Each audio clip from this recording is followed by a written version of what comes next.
سلطنت عثمانیہ کو جو ہی استحکام نصیب ہوا اور حالات درست ہوئے تو روح جہاد پھر سے ابھر کر آئی اور سلطان مراد ثانی کے دور حکومت میں قسطنطنیہ کی فتح کی پھر سے کوششیں شروع ہونے لگیں۔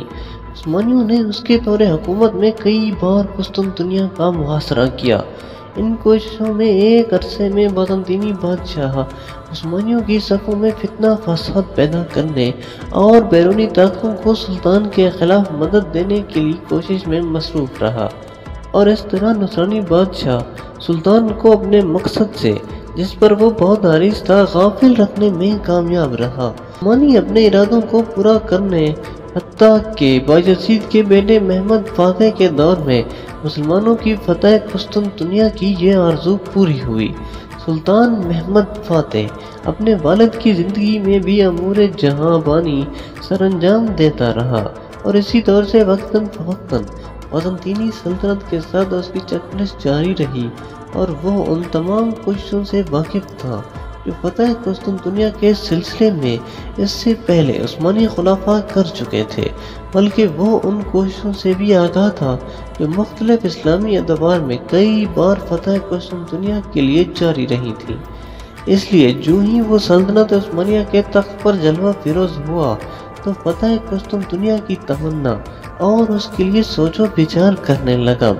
علماء کی تربیت نے اس کے اندر اسلام اور ایمان کی محبت اور قرآن و سنت پر عمل کا جذبہ پیدا کرنے میں خاص کردار ادا کیا۔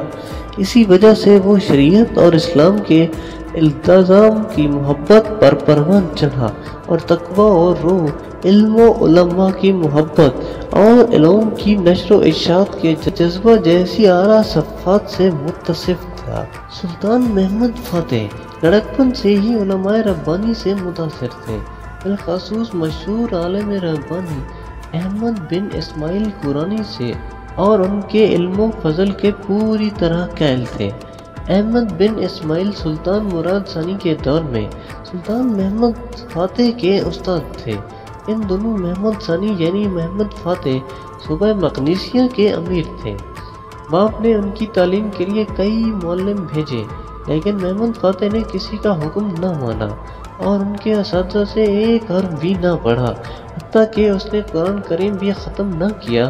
سلطان مراد ثانی نے باروق اور سخت مزاج معلم کی ضرورت محسوس کی۔ لوگوں نے مولانا قرانی کے بارے میں بتایا۔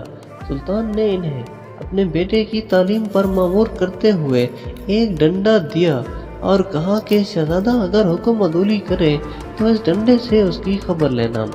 مولانا قرانی جب مقدونیہ پہنچے اور شہزادے کے کمرے میں داخل ہوئے تو وہ ڈنڈا ان کے ہاتھ میں تھا۔ شہزادے سے مخاطب ہوئے اور فرمایا، مجھے تیرے والد نے تیری تعلیم کے لیے بھیجا ہے، یہ ڈنڈا بھی انہی کا ادا کرتا ہے، تاکہ اگر تم حکم عدولی کرو تو میں تمہاری خبر لوں۔ یہ بات سن کر سلطان محمد خان کی ہنسی نکل گئی۔ مولانا نے ڈنڈا سنبھالا اور اسی مجلس میں شہزادے کی خوب پٹائی کی، حتیٰ کہ شہزادہ ڈر گیا اور تھوڑے سے عرصے میں قرآن کریم ختم کر لیا۔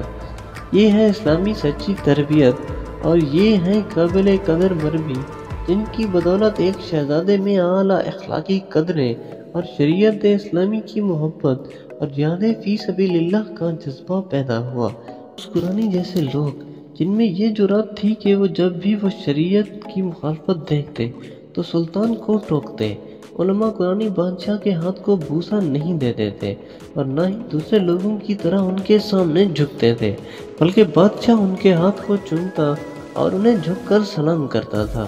علماء قرآنی محمد فاتح کو نام لے کر پکارتے تھے اور سلطان ان کی تمیز بجا لاتا تھا۔ یہی وجہ تھی کہ ان کی تربیت میں رہنے والے محمد فاتح بن کر نکلے، ایک سچے مومن اور امر و نواہی کے پابند، دین کی قدر کرنے والے، اور پہلے اپنی ذات پر اسلامی احکام نافذ کرنے والے اور پھر رعایا پر متقی صالح جو ہمیشہ نیک نیت علماء و صلحاء سے طالب دعا رہا کرتے تھے۔